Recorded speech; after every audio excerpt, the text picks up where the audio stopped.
لله الذي خلق الإنسان وكرمه وميزه عن سائر المخلوقات بالعلم والبيان، والصلاة والسلام على فصيح بليغ أديب قمر الهدى والعرفان. أما بعد، فأعوذ بالله من الشيطان الرجيم. بسم الله الرحمن الرحيم.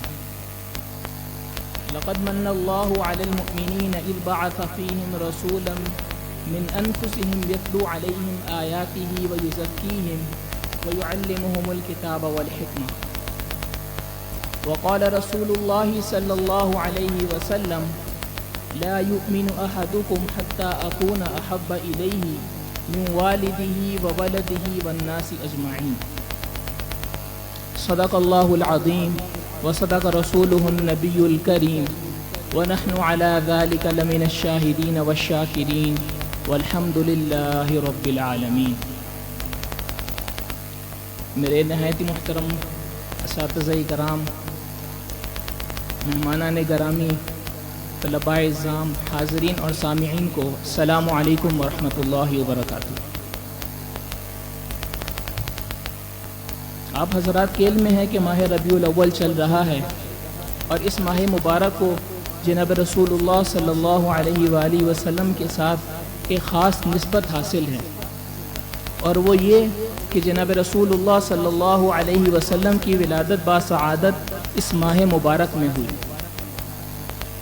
جناب رسول اللہ صلی اللہ علیہ وسلم کو ساری کائنات کے لیے رحمت بنا کر بھیجا گیا، چنانچہ خود اللہ تبارک و تعالی قرآن کریم میں ارشاد فرماتے ہیں: وَمَا أَرْسَلْنَاكَ إِلَّا رَحْمَةً لِلْعَالَمِينَ۔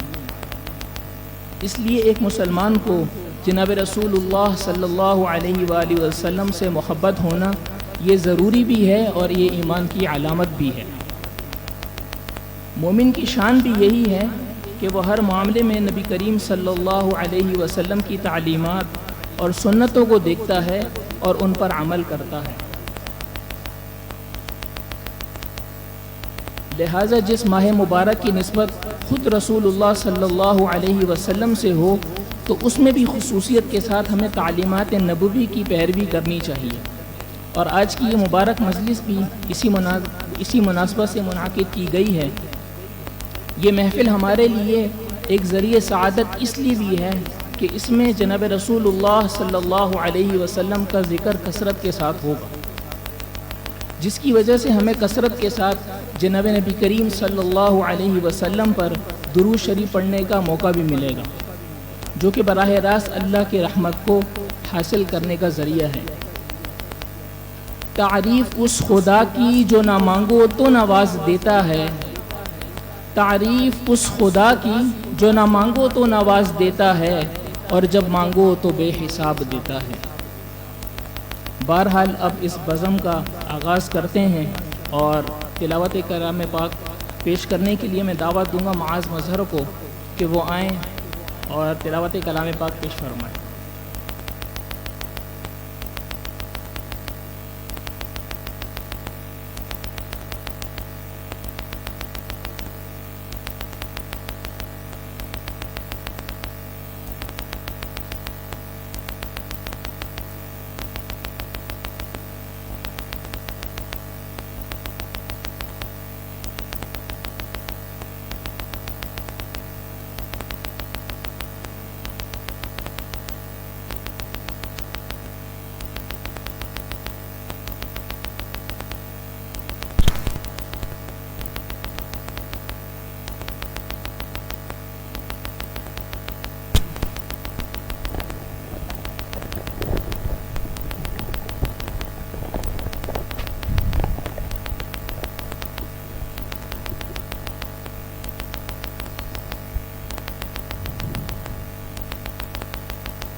أعوذ بالله من الشيطان الرجيم.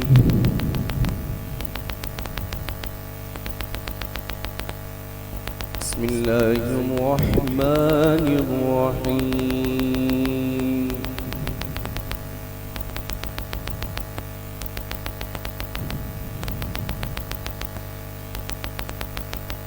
ما كان على النبي من حرج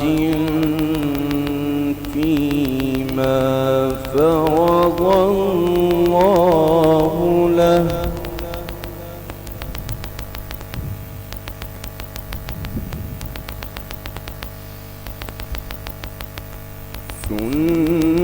سنة الله في الذين خلوا من قبل وكان أمر الله قدرا مقدورا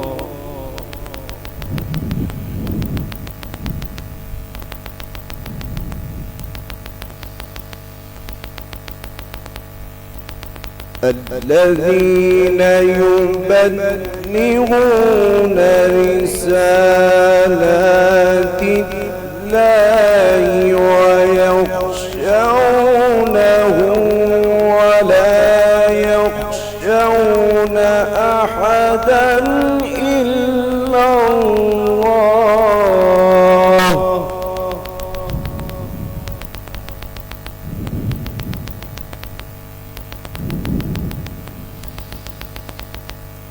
وكفى بالله حسيبا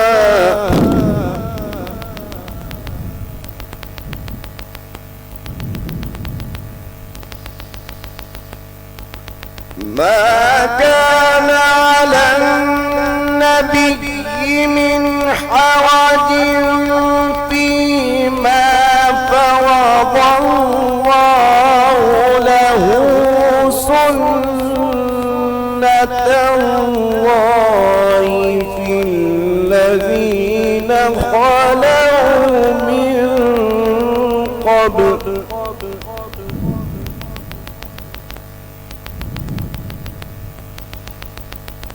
وكان أمر الله قدرا مقدورا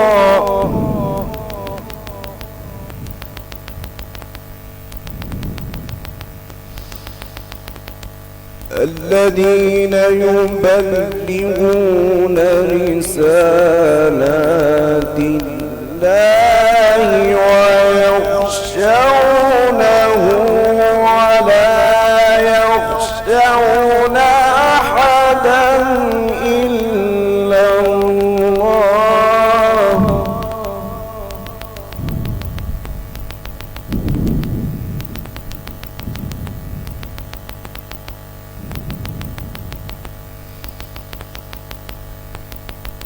الذين يبلغون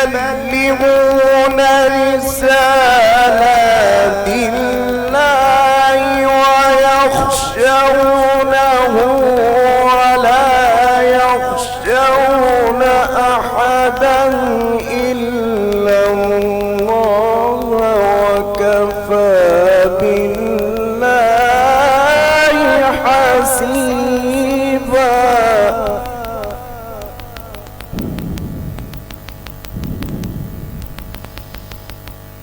وكفى بالله حسيبا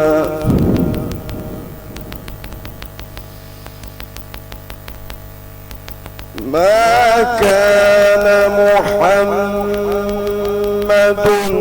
أبا أحد من رجالكم ولكن رسول الله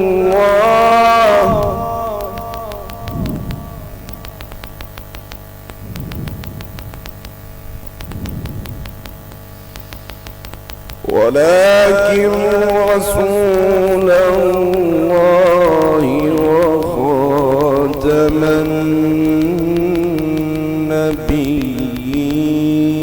النبيين وكان الله بكل شيء عليما صدق الله العظيم.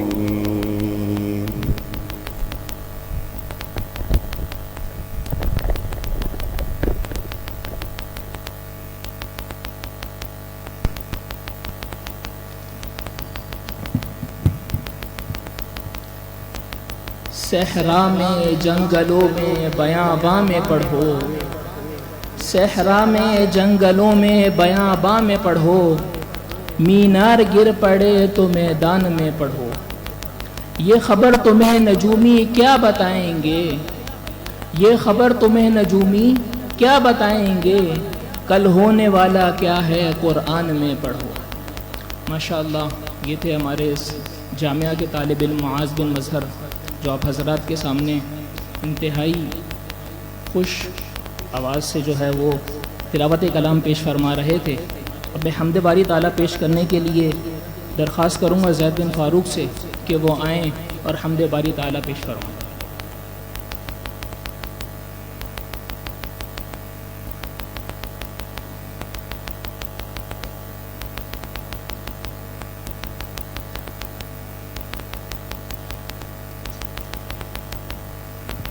السلام علیکم ورحمۃ اللہ وبرکاتہ۔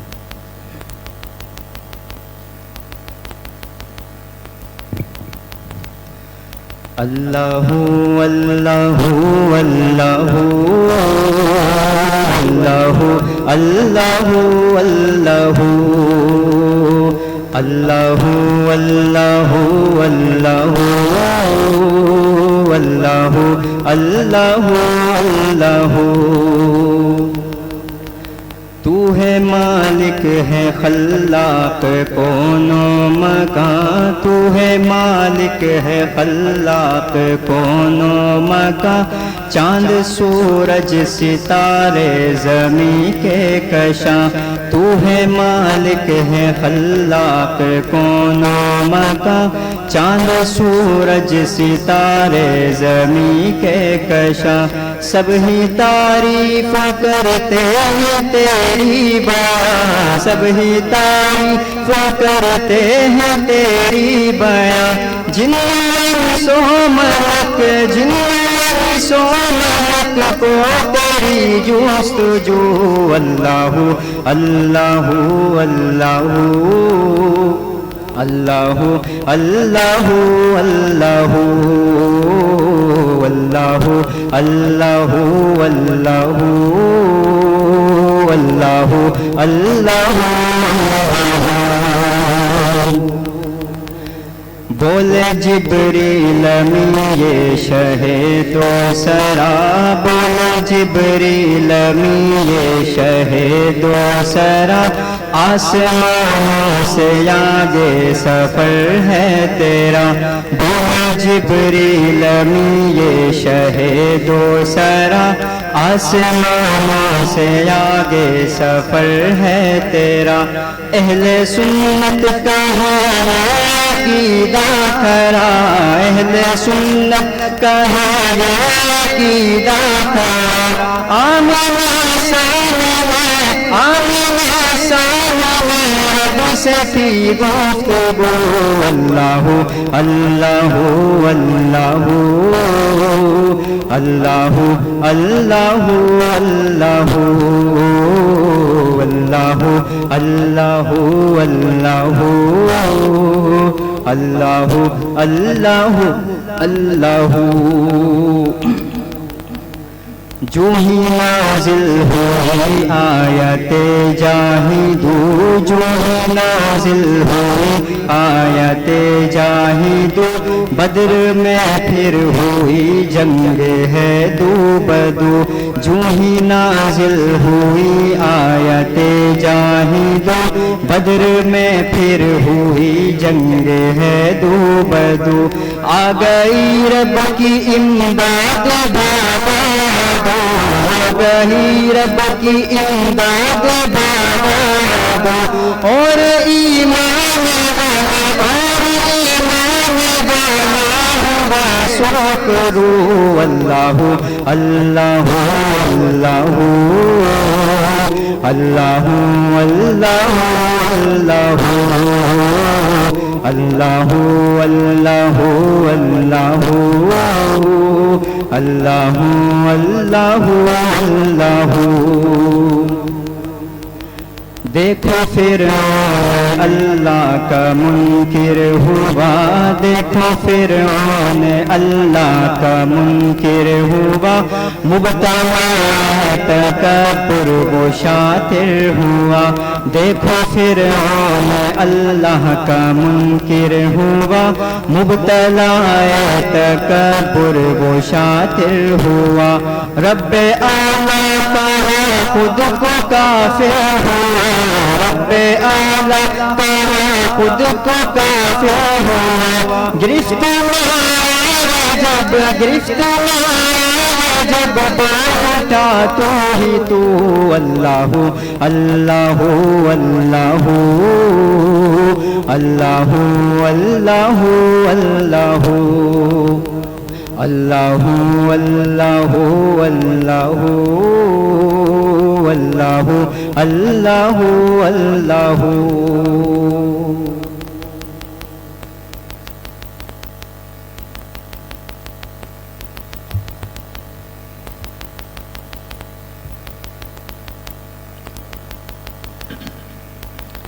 اے خدا جب بھی تیرا آسمان دیکھتا ہوں، اے خدا جب بھی تیرا آسمان دیکھتا ہوں، اس میں بسا ایک جہاں دیکھتا ہوں، نہ جانے کتنے ہی جہانوں کی سیر کرتا ہوں، نہ جانے کتنے ہی جہانوں کی سیر کرتا ہوں، کھول کر جب تیرا قرآن دیکھتا ہوں۔ ماشاءاللہ یہ تھے ہمارے ساتھی زید بن فاروق جو آپ حضرات کے سامنے حمد باری تعالیٰ پیش فرما رہے تھے۔ اب میں نعت رسول مقبول صلی اللہ علیہ وسلم پیش کرنے کے لیے دعوت دے رہا ہوں عبید اللہ بن ظہیر کو کہ وہ آئیں اور نعت رسول مقبول صلی اللہ علیہ وسلم پیش فرمائیں۔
درود شریف پڑھیں۔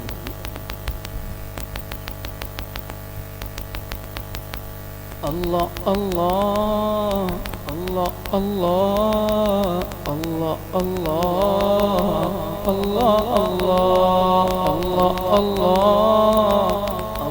اللہ اللہ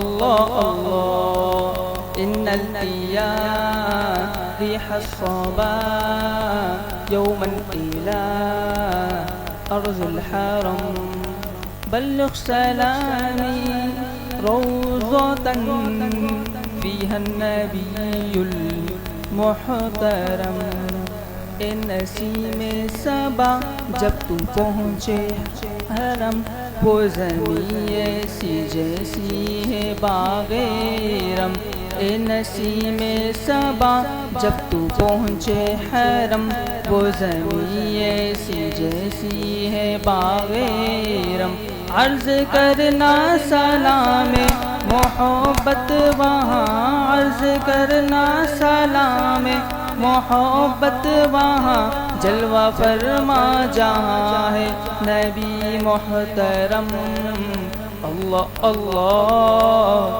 اللہ اللہ اللہ اللہ اللہ اللہ اللہ اللہ اللہ اللہ اللہ اللہ من وجهه شمس الضحى من خده بدر الدجى من ذاته نور الهدى من كفه بحر الهمم جن کا چہرہ مقدس ہے شمس الضحیٰ چاندنی جن کے رخسار پر سربخم جن کا چہرہ مقدس ہے شمس الضحیٰ چاندنی جن کے رخسار پر سربخم جن کی ذات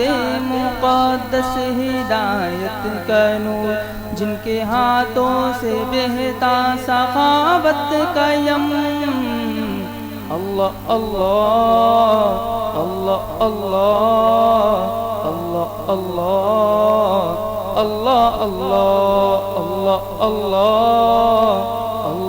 اللہ اللہ اللہ اللہ اکبادنا مجروحة من سيفه جيل المصطفى طوبى لأهل بلدة فيها النبي المحتشم دل پہ ہے زخم فرقت کی تلوار کا ہے جگر میں ان کی جدائی کا غم اے مدینہ کے لوگو ہو تم خوش نصیب اے مدینہ کے لوگو ہو تم خوش نصیب تم وہاں ہو جہاں ہے نبی محتشم اللہ اللہ اللہ اللہ اللہ اللہ اللہ اللہ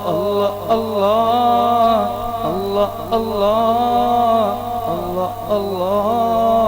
اللہ اللہ یا رحمة للعالمين أنت شفيع المذنبين أكرم لنا يوم الحزين فضلا وجودا والكرم رحمت دو جہاں آپ کی پاک ذات ہم گناہگاروں کے شفیع امم ہم کو محشر کے دن یہ عنایت ملے ہو عطا فضل و انعام جود و کرم اللہ اللہ اللہ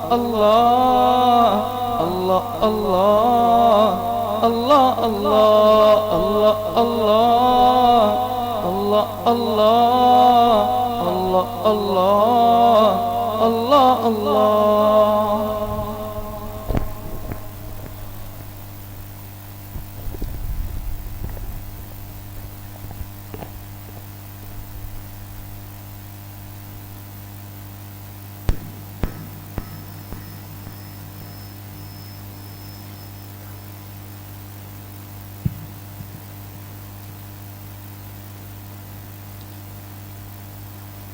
رسول پاک کی جیسی کسی کی شان تھوڑی ہے رسول پاک کی جیسی کسی کی شان تھوڑی ہے میاں نعت نبی کہنا آسان تھوڑی ہے ارے نبی کے جان لیوا ہیں نبی پر جان دے دیں گے ارے نبی کے جان لیوا ہیں نبی پر جان دے دیں گے نبی کی جان سے بڑھ کر ہماری جان تھوڑی ہے ماشاءاللہ یہ تھے ظہیر عبید اللہ ظہیر جو آپ حضرات کے سامنے نعت رسول مقبول صلی اللہ علیہ وسلم پیش فرما رہے تھے اب باقاعدہ تقاریر کا سلسلہ شروع کرتے ہیں اور مختلف زبانوں کے اندر تقاریر کو سنتے ہیں سامعین گرامی، معجزہ اللہ تعالیٰ کی قدرت کی ایک خاص نشانی ہے جو وہ اپنے نبی اور رسول کے ہاتھ پر ظاہر فرماتا ہے تاکہ لوگوں پر ان کی نبوت کی سچائی واضح ہو جائے۔ انبیاء علیہم السلام کو اللہ تعالیٰ نے مختلف زمانوں اور حالات میں بے شمار معجزات عطا فرمائے۔ کسی کے لیے آگ بے اثر ہو گئی، کسی کے لیے سمندر کا راستہ بن گیا، اور کسی کو ایسی کتاب عطا فرمائی کہ جو قیامت تک کے لیے ہدایت کا ذریعہ بن گئی۔ ہمارے پہلے مقرر کا موضوع اسی عنوان سے مطابقت رکھتا ہے۔ میں دعوت دے رہا ہوں ضمائر شمس الرحمان کو کہ وہ آئیں اور اپنے موضوع معجزات النبی صلی اللہ علیہ وسلم کے موضوع پر اپنے مافِ ضمیر کا اظہار فرمائیں۔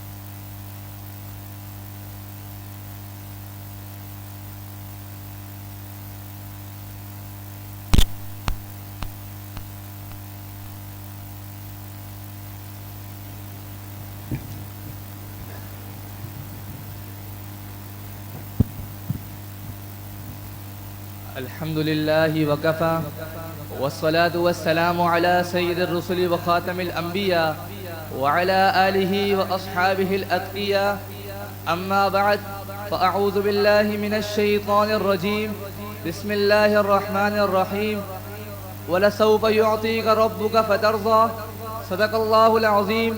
وقال النبي صلى الله عليه وسلم انما بعثت معلما او كما قال علیہ الصلوۃ والسلام. سب سے پہلے معیشت کے انوار سے نقش روح محمد بنایا گیا. سب سے پہلے معیشت کے انوار سے نقش روح محمد بنایا گیا. پھر اسی نقش سے مانگ کر روشنی بزم کون و مکان کو سجایا گیا. میرے واجب القدر اساتذہ کرام اور میرے طلبہ ساتھی، السلام علیکم ورحمۃ اللہ وبرکاتہ. آج میری تقریر کا موضوع معجزات النبی صلی اللہ علیہ وسلم کے عنوان سے معنون ہے. سامعین محترم، سرزمین دنیا پر جب کفر و شرک کی جڑیں مضبوط ہونے لگی اور فساد برپا ہونے لگا تو اللہ تعالیٰ کی وحدانیت کا لوگوں نے انکار کیا اور اللہ تعالیٰ کے علاوہ بتوں کو پوجنے لگے. تو اللہ تعالیٰ نے اپنے محبوب پیغمبر صلی اللہ علیہ وسلم کو مبعوث فرمایا. جب لوگوں نے محبوب صلی اللہ علیہ وسلم کا انکار کیا تو اللہ تعالیٰ نے آپ علیہ السلام کے ہاتھ میں احکامات کو رکھ دیا، جس کو عام زبان میں معجزہ کہا جاتا ہے. سامعین گرامی، ایک جگہ معجزات کا ذکر کرتے ہوئے فرماتے ہیں جب اللہ تعالیٰ نے آپ علیہ السلام کو نبوت عطا کی تو کفار مکہ نے آپ کا انکار کیا اور کہا کہ ہم آپ کا اقرار تب تک نہیں کریں گے جب تک آپ ہمارے لیے زمین سے چشمہ نکال دو. پھر کہا او تکونا لک جنت من نخیل وعنب، یا تمہارے لیے کھجور کے باغات ہو اور انگور کے باغات ہو. پھر کہا فتفجر الانہار خلالها تفجیرا، یعنی ان کے نیچے نہریں بہہ رہی ہو. پھر کہا او تسقط السماء کما زعمت علینا کسفا، یعنی اس آسمان کو ہمارے اوپر گرا کر دکھاؤ. پھر کہا تأتی باللہ والملائکۃ قبیلا، یعنی خدا اور اس کے فرشتوں کا لشکر لے کر آؤ. اللہ نے آپ علیہ السلام کو سب سے بڑا معجزہ کلام الہی ادا کیا. خود قرآن کہتا ہے کل ان اجتمعت الانس والجن علی ان یاتوا بمثل هذا القرآن لا یاتون بمثلہ ولو کان بعضهم لبعض ظہیرا. پھر کبھی آپ علیہ السلام کو بیت المقدس سے 7ویں آسمان پہ لے جایا گیا، پھر 7ویں آسمان سے وہاں تک لے جایا گیا جہاں تک حضرت جبریل علیہ السلام کے پر جل جاتے ہیں. خود قرآن کہتا ہے سبحان الذی اسری بعبدہ لیلا من المسجد الحرام الی المسجد الاقصی. پھر قرآن کہتا ہے اقتربت الساعۃ وانشق القمر، یعنی آپ علیہ السلام کے ایک انگلی کے اشارے سے مہتاب کے 2 ٹکڑے کر دیے جاتے ہیں. یہ سارے معجزات کفار کو متنبہ کے لیے تھے. سامعین گرامی، ایک اور جگہ معجزہ کو ذکر کرتے ہوئے فرماتے ہیں کہ جب آپ علیہ السلام کا سب سے بڑا معجزہ تو یہ ہے کہ آپ علیہ السلام کے جسم مبارک پر مکھی کبھی نہیں بیٹھی، آپ علیہ السلام کو جمائی کبھی نہیں آئی، آپ علیہ السلام جب سوتے تو آپ کی آنکھ سوتی، آپ کا جسم بیدار رہتا، آپ علیہ السلام کو آمنے سامنے کا یکساں نظر آتا تھا، آپ علیہ السلام جب ہنستے تو دیواریں روشن ہو جاتی، جب آپ علیہ السلام مجمع میں بیٹھتے تو سب سے اعلیٰ نظر آتے، جب آپ علیہ السلام راستے پر چلتے تو پتھر آپ کو سلام کرتے، جب آپ علیہ السلام کے چہرے پر کوئی چیز لگ جاتی تو اس کو آگ بھی نہیں جلا پاتی۔ اس لیے شاعر کہتا ہے خدا کی عظمتیں کیا ہے محمد مصطفیٰ جانے، خدا کی عظمتیں کیا ہے محمد مصطفیٰ جانے، مقام مصطفیٰ کیا ہے محمد کا خدا جانے۔ سامعین گرامی ذرا غور فرمائیے، اللہ تعالیٰ نے آپ علیہ السلام کو بہت سارے معجزات عطا کیے، جس میں سب سے بڑے معجزات یہ ہیں۔ سب سے پہلا معجزہ قرآن ہے، اللہ تعالیٰ نے آپ علیہ السلام کو قرآن مجید عطا کیا جو اللہ نے آپ کے سوا کسی کو عطا نہیں کیا۔ دوسرا بڑا معجزہ معراج ہے، اللہ نے آپ علیہ السلام کو آسمانوں کی سیر کروائی تو معراج دوسرا بڑا معجزہ ہے جو اللہ نے آپ کے سوا کسی کو نہیں دیا۔ تیسرا بڑا معجزہ صحابہ ہے، اللہ نے اس دنیا میں 1,24,000 کم و پیش پیغمبروں کو بھیجا، لیکن ہر نبی کے بعد نبوت کو رکھا مگر اپنے محبوب کو بیچ کر نبوت کا دروازہ ہی بند کر دیا۔ یہ تیسرا بڑا معجزہ ہے جو اللہ نے آپ کے سوا کسی کو نہیں دیا۔ چوتھا معجزہ صحابہ ہے، اللہ نے اس دنیا میں اپنے نبی کی ایک ایک ادا کو محفوظ کرنے کے لیے صحابہ کو چنا۔ نبی کی ایک ایک ادا کو دیکھنا چاہتے ہو تو نبی کے ایک ایک صحابی کو دیکھ لو۔ غرض یہ ہے کہ اللہ تعالیٰ نے آپ علیہ السلام کو وہ معجزات عطا کیے جو اللہ نے آپ کے سوا کسی نبی کو عطا نہیں کیے۔ اس لیے شاعر کہتا ہے اے سراپا اجالا ہمارا نبی، رحمت حق تعالی ہمارا نبی، جس کا کونین میں کوئی ثانی نہیں، وہ سچا حوالہ ہمارا نبی، آب کوثر پیئیں گے تو صرف اس لیے ہم کو دے گا پیالہ ہمارا نبی، فکر و نگاہ بشر سے گئی اے بلند و دبالا ہمارا نبی، نقش پاس سے درخشا ہوا راستہ، نور حق کا منارہ ہمارا نبی، جن کے جلووں سے شمس و قمر ہے خزان، جن کے جلووں سے شمس و قمر ہے خزان، وہ سچا حوالہ ہمارا نبی، رب کا محبوب ہے، رب کا پیارا نبی، سب سے پیارا نبی ہمارا نبی، آ گیا جو حلیمہ کیا گوش میں آمنہ کا دلارا ہمارا نبی۔ وما علینا الا البلاغ۔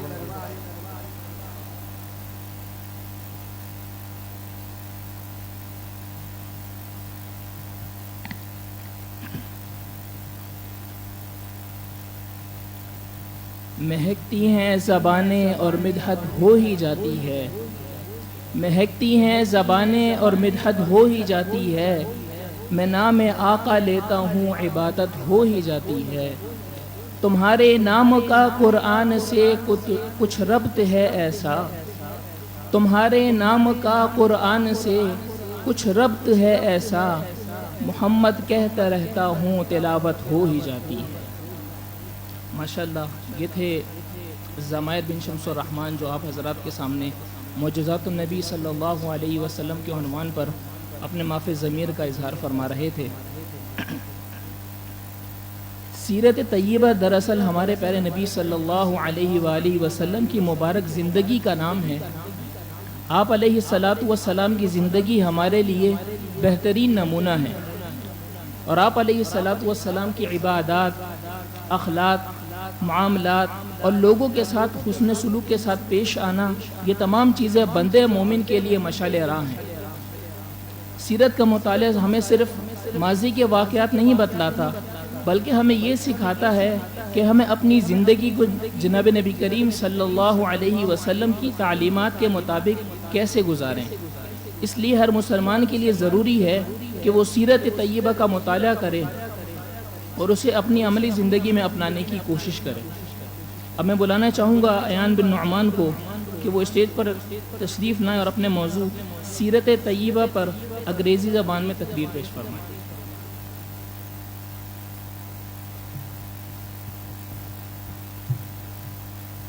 بسم اللہ الرحمن الرحیم، الحمد للہ رب العالمین الرحمن الرحیم، والصلاة والسلام على رسوله الكريم وعلى آله وأصحابه أجمعين، أما بعد، فأعوذ بالله من الشيطان الرجيم، بسم الله الرحمن الرحيم، وما أرسلناك إلا رحمة للعالمين، صدق الله العظيم۔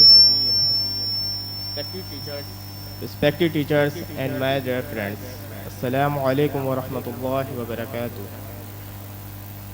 Today we gather to speak about the Sirat Tayyaba, the noble character of Prophet Muhammad sallallahu alaihi wasallam. Allah Almighty Himself in the Quran, وَإِنَّكَ لَعَلَى خُلُقٍ عَظِيمٍ, and indeed you are of a great moral character in the human history. When our Prophet Muhammad sallallahu alaihi wasallam was 40 years old, he received the first revelation, Wahi, from the Allah. The angel of Jibreel alayhi salam came and brought the first word of the Quran, Iqra. This special event changed the whole over world forever. Long before, the Prophet heard the people of Makkah called him by two titles, a Siddiq and Al-Amin. A Siddiq means the truthful, and Al-Amin means the trustworthy. Even his greatest enemies trusted him with their most valuable things, most valuable belonging things, because he never lied, he never cheated. His heart was full of mercy. He loved the children. He loved the children and helped the poor people. He visited the sick people. He taught us, Allah shows mercy only to those who shows mercy to others. Once a man made a mistake to made a mosque dirty. The Sahaba radhiyallahu anhu was God very angry on this man and wanted to him to punish him. But the Prophet Muhammad sallallahu alaihi wasallam stopped them and say he cleaned the dirty place and spoke to the man very kindness and warmness. The man was so happy with this beautiful character that he loved Islam instantly. This was his great mercy. The Prophet ﷺ always taught people with great love. Another instance, once a young boy named Umar bin Abi Salama radhiyallahu anhu was sitting with the Prophet ﷺ. His hand was moving everywhere in the plate. The Prophet Muhammad ﷺ say, "Ah boy, say Bismillah to eat, and eat with your right hand, and eat from what is closer to you." And in another beautiful instance, the Prophet held the young Abdullah bin Abbas radhiyallahu anhu close him and made a special dua for him. "O Allah, teach him the holy of Quran and the understanding of Islam." That little boy grew up to become the greatest scholar of Islam. Dear friends, talking is easy, but true love from the Prophet Muhammad ﷺ is shown through our action. Today, let us make three promises. First, we will always respect our parents and teachers. Second, we will always speak truth, no matter what. Number third, we will speak kindly and be good to everyone. My dear friends, the Sirat of Prophet Muhammad ﷺ is not just a story to read. It is a way of life. If we truly love him, this love must show in our behavior and good manners in daily life. Oh Allah, make our character beautiful like the character of Prophet Muhammad sallallahu alaihi wasallam. Must show in our, give us the strength to follow his sunnah. May Allah give us the ability to act upon what we have heard today. اور جس چیز کو حق تعالی شان و برائی سے یاد کیا، اس سے آپ صلی اللہ علیہ وسلم کو طبیعت کی طبیعت کو اس سے نفرت آتی ہے۔ اسی عنوان پر مزید روشنی ڈالنے کے لیے میں درخواست کرتا ہوں عبد الرحمن بن طلحہ سے کہ وہ آئیں اور اپنے موضوع اخلاق النبی صلی اللہ علیہ وسلم کے موضوع پر عربی زبان میں تقریر پیش کریں۔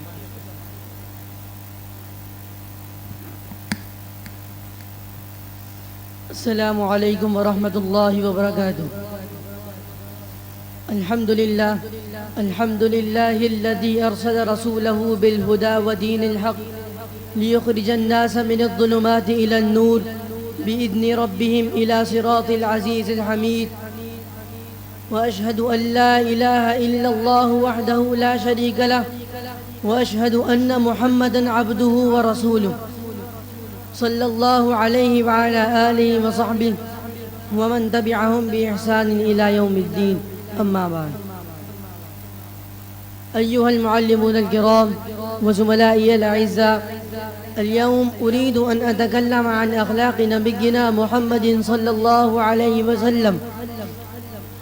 كان النبي صلى الله عليه وسلم أفضل الناس أخلاقا، كان صادقا وأمينا ورحيما ومتواضعا، كان يرحم الصغير ويكرم الكبير ويحب الفقراء والمساكين ويساعد المحتاجين ويعفو عمن أساء إليه ولا يقابل السيئة بالسيئة، كما قال الله تبارك وتعالى: إنك لعلى خلق عظيم.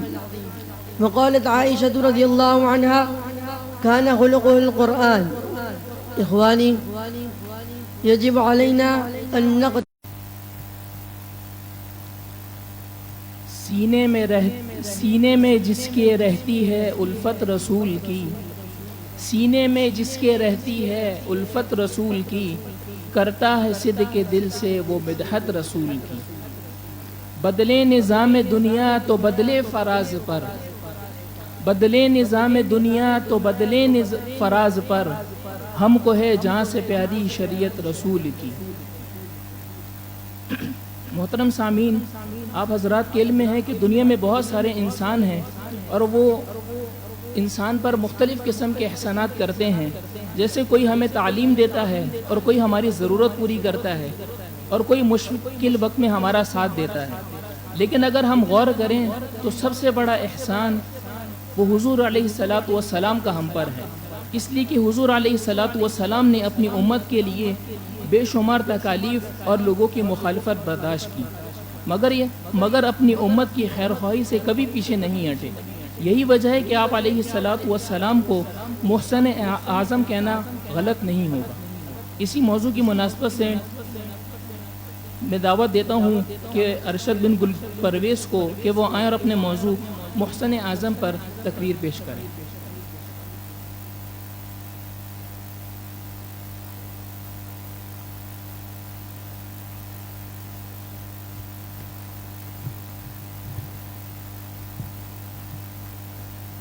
الحمد لله وحده والصلاة والسلام على من لا نبي بعده.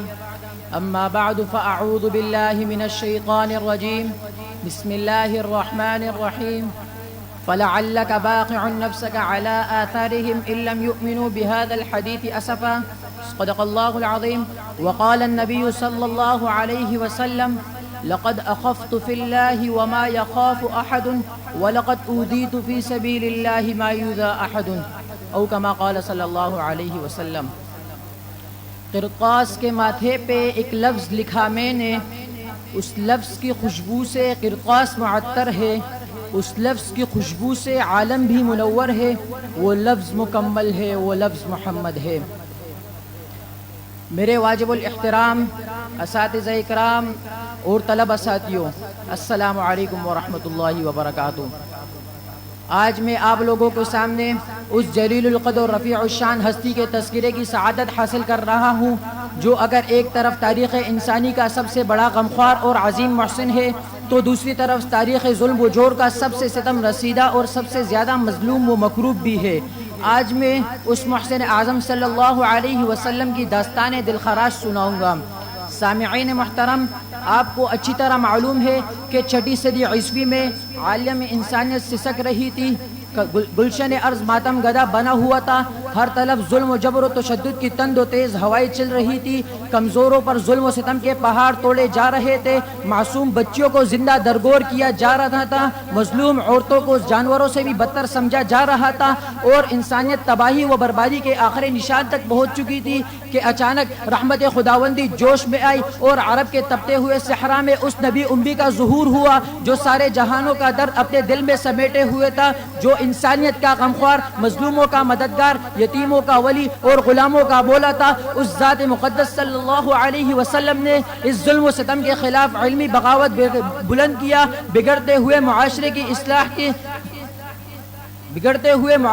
اصلاح کی تڑپتی ہوئی انسانیت کی مسیحائی کی۔ سامعین، ایسی عظیم ہستی، ایسی پاکیزہ ہستی تو اس قابل تھی کہ اسے سینوں سے لگایا جاتا، اسے پلکوں پہ بٹھایا جاتا، اس کے پاکیزہ بیان کا احترام کیا جاتا، اس کے مقدس پیغام کو سمجھا جاتا، مگر یہ خود غرض دنیا، انسانیت کی دشمن دنیا، ظلمت کی پرستار دنیا یہ کیوں کر برداشت کر سکتی تھی؟ چنانچہ یہ چرخ نیری اس بات پر شاہد عادل ہے کہ جب وہ عالم کا مسیحا، مظلوموں کا مددگار، یتیموں کا ولی اور غلاموں کا مولا اس کائنات میں گلوہ گر ہوا تو اسی دم نفرت و تعصب کے شعلے بھڑکنے لگے، صلابت و سنگدلی کی انتہا ہو گئی، ستم کوشی اور احسان فراموشی کا نیا ریکارڈ قائم ہوا، یعنی لوگ اپنے محسن و مسیحا کی دل آزاری و ازائی رسانی میں مشغول ہو گئے۔ ایک طرف تنہا آپ صلی اللہ علیہ وسلم کی ذات اقدس تھی تو دوسری طرف سارے شیطانی چیلے اور طاغوتی لشکر تھے۔ سامعین، کیا یہ تاریخ انسانی کے عجیب ستم ظرفی نہیں ہے؟ کیا یہ دامن انسانیت پر بدنما داغ نہیں ہے؟ کیا یہ شرافت و صداقت کا قتل عام نہیں ہے کہ وہ ذات جو لوگوں کی ہدایت کے لیے تڑپتی رہتی تھی، لوگ اسے پتھر مارتے تھے، وہ ذات جو لوگوں کی کامیابی کے لیے دعا کرتی رہی، لوگ اس کو قتل کرنے کے لیے گات لگاتے رہے، وہ ذات جس نے عورتوں کو سماج میں باعزت مقام بخشا، انہی عورتوں میں سے ایک بدبخت عورت نے اسے زہر کھلا کر اپنے بدبختانہ کردار کا مظاہرہ کیا، لیکن لاکھوں سلام ہو اس محسن اعظم پر جو یہ تمام کچھ سنتا رہا، سہتا رہا، پر پھر بھی ان کی کامیابی کے لیے تڑپتا رہا، سلگتا رہا، بگڑتا رہا۔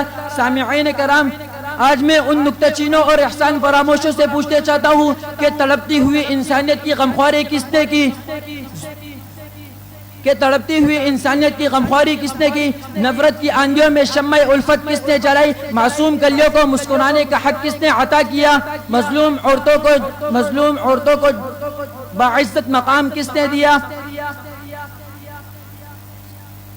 آج میں ان نکتہ چینوں اور احسان فراموشوں سے پوچھنا چاہتا ہوں کہ تڑپتی ہوئی انسانیت کی غمخواری کس نے کی؟ نفرت کی آندھیوں میں شمع الفت کس نے جلائی؟ معصوم کلیوں کو مسکرانے کا حق کس نے عطا کیا؟ مظلوم عورتوں کو باعزت مقام کس نے دیا؟ گالیاں سن کر دعائیں کس نے کی؟ اپنے قاتل کی جاں بخشی کس نے کی؟ اپنے دشمن اعظم کے گھر کو دارالامان کس نے بنایا؟ بتاؤ اے ظالموں، مذہبی اداروں میں شخصیت پرستی کے بجائے خدا پرستی کس نے قائم کی؟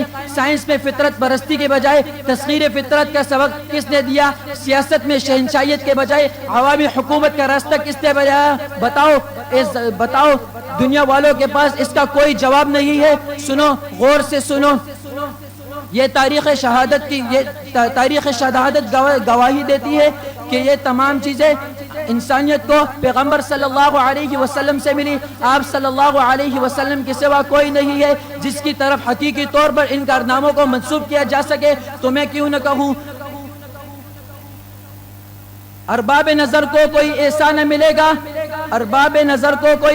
ملے گا، بندے تو مل جائیں گے، مولا نہ ملے گا۔ تاریخ اگر ڈھونڈے گی ثانی محمد، ثانی تو بڑی چیز ہے، سایہ نہ ملے گا۔ وما علینا الا البلاغ المبین۔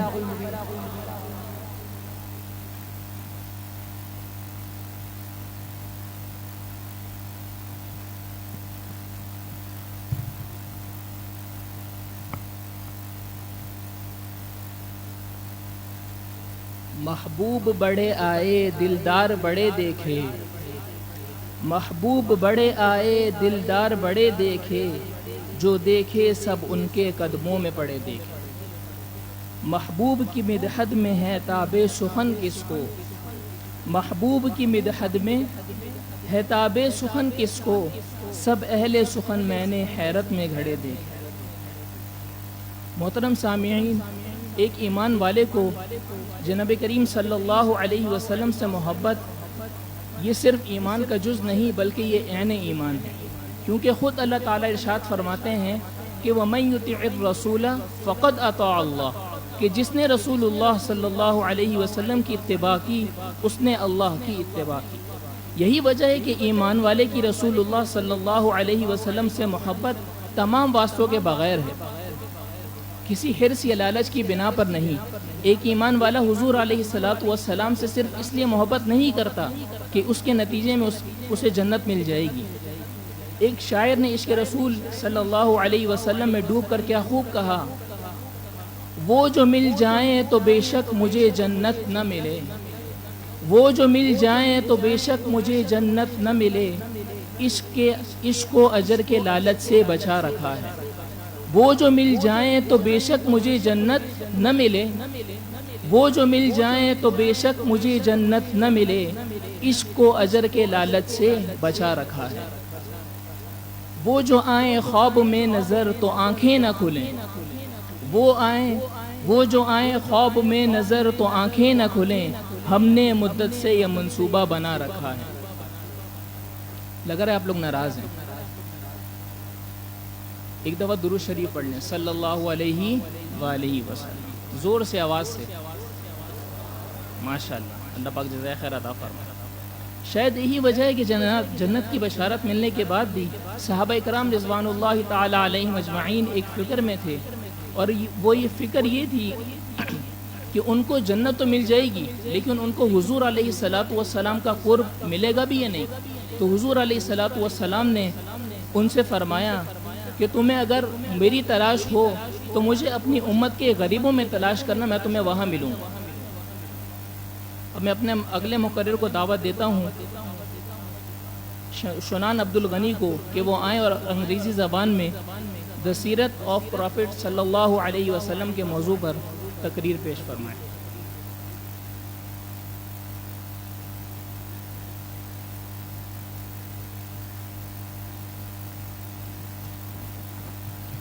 نحمده ونصلي ونسلم على رسوله الكريم اما بعد فاعوذ بالله من الشيطان الرجيم بسم الله الرحمن الرحيم لقد كان لكم في رسول الله أسوة حسنة لمن كان يرجو الله واليوم الآخر وذكر الله كثيرا صدق الله العظيم وقال النبي صلى الله عليه وسلم إنما بعثت معلما أو كما قال عليه الصلاة والسلام.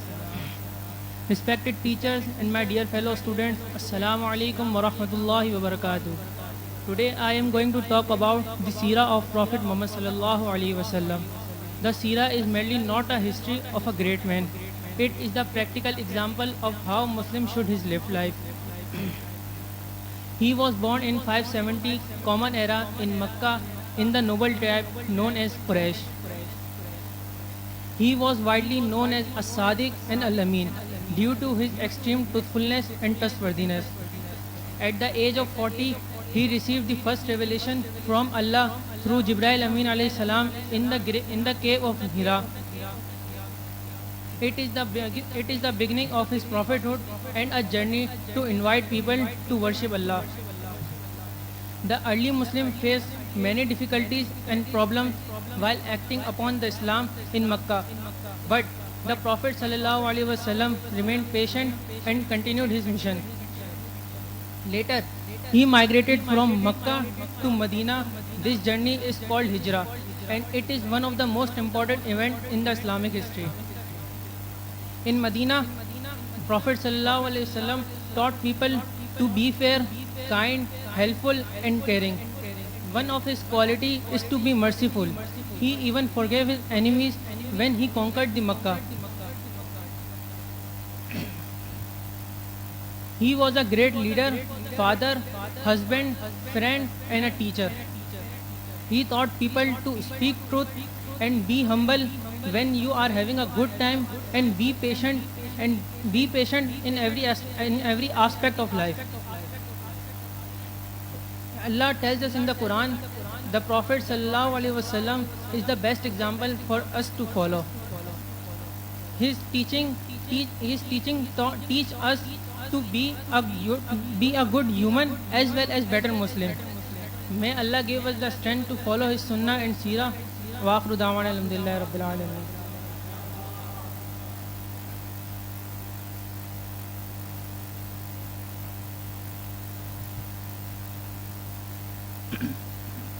خوب نام محمد ہے اے مومنو، خوب نام محمد ہے اے مومنو، جس میں رکتا بھی رب کو گوارا نہیں، جو نبی کی محبت سے منہ پھیر لے دونوں عالم میں اس کا گزارا نہیں۔ نسبت مصطفیٰ بھی بڑی چیز ہے، نسبت مصطفیٰ بھی بڑی چیز ہے، جس کی نسبت نہیں اس کی بخشش نہیں۔ محترم سامعین، ایک بہترین منتظم کے لیے درج ذیل صفات کا ہونا ضروری ہے، جیسے راست بازی، امانت داری، ایفائے عہد، عدل و انصاف، ثابت قدمی، پاکیزہ نظریات، رعایہ کے حقوق سے بخوبی واقفیت۔ اور جناب رسول اللہ صلی اللہ علیہ وسلم ان تمام خوبیوں سے نہ صرف متصف تھے بلکہ آپ کی ذات میں ہر ایک خوبی بدرجہ اتم موجود تھی۔ اسی موضوع کی مناسبت سے میں تقریر پیش کرنے کے لیے دعوت دے رہا ہوں سعد عباسی کو کہ وہ آئیں اور اپنے موضوع النبی صلی اللہ علیہ وسلم بحیث المنتظم کے موضوع پر عربی زبان میں تقریر پیش فرمائیں۔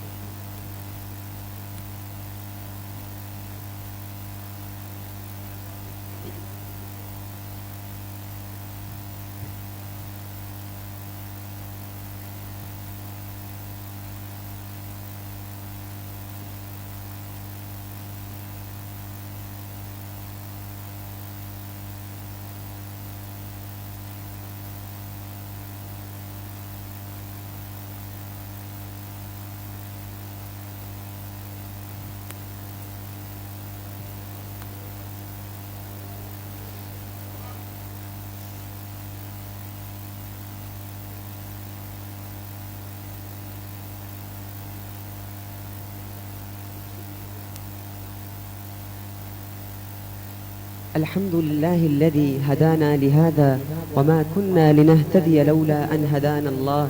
أشهد أن لا إله إلا الله وحده لا شريك له شهادة تنجي قائلها من أهوال يوم القيامة، وأشهد أن سيدنا ومولانا محمدا عبده ورسوله وخليله، القائد الأعظم، المربي الأكمل، المدبر الأعدل، صلوات الله وسلامه عليه وعلى آله الطيبين وصحبه المعز الميامين والتابعين لهم بإيمان إلى يوم القيامة. أما بعد، السادة الحضور الكرام والأساتذة الكرام، أيها الإخوة والأخوات المسلمين والمسلمات، أحييكم بتحية الدين الحنيف، السلام عليكم ورحمة الله وبركاته.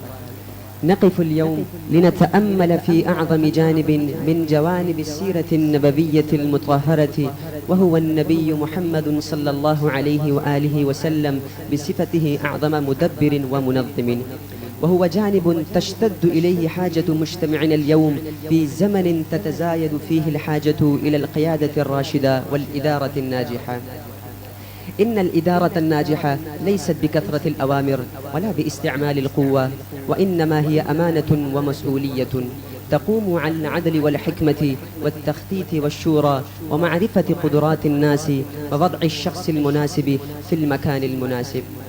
فجمع رسول الله صلى الله عليه وسلم هذه الصفات في أكمل سورة، فكان قبل البعثة معروفا بين قومه بالصادق الأمين. ومن أعظم الأمثلة على حكمته في إدارة الأزمات ما حدث عند وضع الحجر الأسود، فقد اختلف قبائل قريش في من ينال شرط وضعه، وكاد الخلاف أن يؤدي إلى القتال، فاقترح النبي صلى الله عليه وسلم حلا حكيما، فوضع الحجر في ثوب، فأمر كل قبيلة أن تأخذ بطرف منه، ثم وضع الحجر بيديه الشريفتين. وهكذا انتهى النزاع وتحول الخلاف إلى التعاون، وهذه هي الإدارة الناجحة، أن نحول الأزمة إلى فرصة للإصلاح. ولما بدأ النبي صلى الله عليه وسلم دعوته واهتم ببناء الإنسان وتربيته قبل بناء المجتمع، فكانت دار الأرقم مركزا للدعوة والعبادة والتعليم والتربية، وتخرج فيها جيل عظيم حمل رسالة الإسلام. وكان النبي صلى الله عليه وآله وسلم يعرف قدرات أصحابه فيسنده إلى كل واحد منهم ما يناسبه من المسؤولية. ولما بعث معاذ بن جبل رضي الله تعالى عنه إلى اليمن يعلمه ويوجهه إلى الحكم بالحق والعدل. فالقائد الناجح لا يكتفي بإعطاء المسؤولية، بل يهيئ صاحبها ويعلمه ويوجهه. أيها الإخوة، وبعد الهجرة إلى المدينة المنورة زهرت الإدارة النبوية في أروع صورها، فبنى النبي صلى الله عليه وسلم المسجد النبوي، فكان مراكزا للعبادة والتعليم والشورى، ثم آخى بين المهاجرين والأنصار، فحول المجتمع إلى مجتمع متماسك تسود الأخوة والتعاون.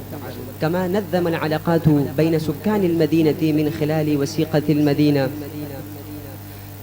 فبينت الحقوق والواجبات وأرست مبادئ التعاون والعدل وحفظ الحقوق. ومن أهم أسس الإدارة النبوية الشورى. قال الله تعالى في القرآن المجيد: وأمرهم شورى بينهم. وكان النبي صلى الله عليه وسلم يستثير أصحابه في القضايا المهمة. وفي غزوة الخندق أخذ برأي سلمان فارسي رضي الله تعالى عنه في حفر الخندق، ثم يشارك أصحابه في العمل بنفسه. وهنا نرى نموذجا عظيما للقائد الناجح، يستطير ويخطط وينظم العمل ثم يشارك أصحابه في التنفيذ. ومن أعظم صفات النبي صلى الله عليه وسلم العدل وتحمل الرسالة. قال رسول الله صلى الله عليه وسلم: وكلكم راع وكلكم مسؤول عن رعيته. فالمسؤولية في الإسلام أمانة وليست تشريفا.